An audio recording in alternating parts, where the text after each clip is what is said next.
Olá a todos. Bem-vindos de volta ao Fixology Mobile no vídeo de hoje.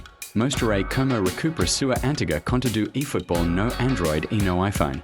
Se você perdeu sua conta após reinstalar o jogo. Primeiro, abra o aplicativo eFootball no seu celular. Quando chegar à tela inicial do jogo, procura opção transferência de dados em vez de criar uma nova conta. Toque transferência de dados.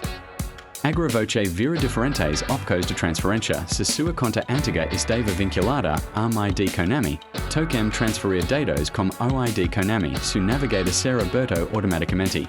Após o login bem sucedido, você vira as informações de sua conta. Toque confirma ou transferir dados.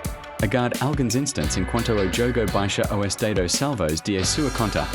Enio fecha o aplicativo nem desconecte. Pronto. Sua antiga conta do eFootball deve estar restaurada com seus jogadores, progresso, modos e dados do jogo. E tudo por hoje. Se este tutorial ajudou você a recuperar sua antiga conta do eFootball, curta este vídeo, inscreva-se no canal Fixology Mobile e ative o sino de notificações para não perder nada.